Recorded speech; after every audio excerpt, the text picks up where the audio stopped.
Hello and welcome to another video, and today I'm looking at the C64, aka the Commodore 64. Now, last year I brought you a video of the Commodore 64, C64. It's based on the Commodore 64, which was a computer in the 80s. I didn't have one, sadly. I had a ZX Spectrum, don't turn off right now.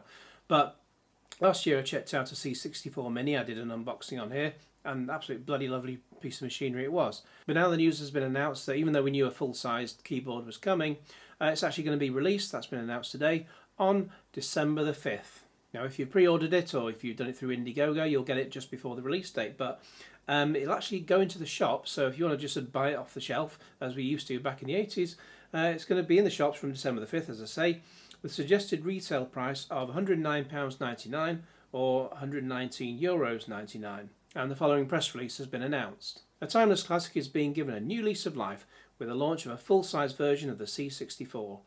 Developed by Retro Games Ltd and distributed by Koch Media, the C64 is a fully licensed reimagining of the 80s best-selling home computer. Following its launch in 1982, the C64 home computer went on to dominate the home computer scene throughout the 1980s. Millions of units were sold worldwide and hold a special place in the hearts of former owners.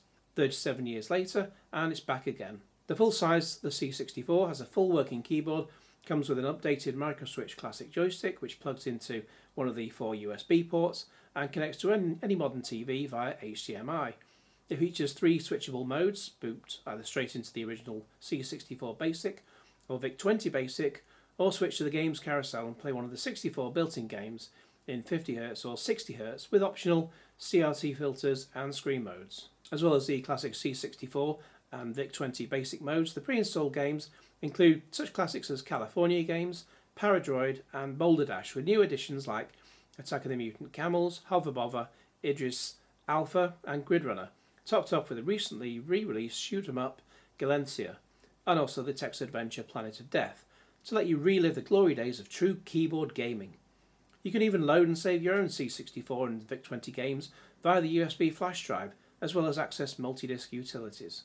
Paul Andrews, the Retro Games Managing Director, says, "We are delighted to be working with Koch Media once more to bring back more of the most loved retro games ever on 2 of the most iconic home computers of all time, and now it has a full working keyboard."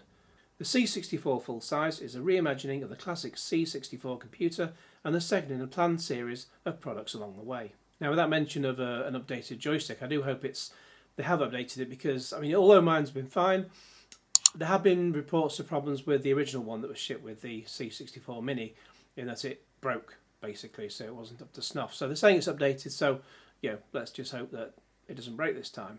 Now, the VIC-20 originally came out around about the time of the ZX80 and the ZX81, but those were black and white, and the VIC-20, of course, had colour. Then from 1982, we had the Commodore 64 and the ZX Spectrum. However, I still remember, I'm glad this thing has a VIC-20 mode, because I still remember going to a friend's house, so it must have been about 1981, and playing on his VIC-20 and really wishing I had one, and I never had one.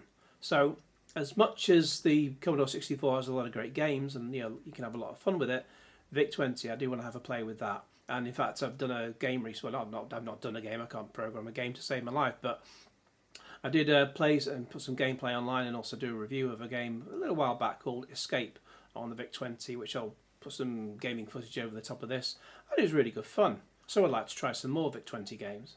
In fact, thinking back to those days as an aside, it feels like a new thing that the likes of like the PS4 Pro and the Xbox One X are also like these sort of mid-generation refreshes of consoles, and it feels like a new thing.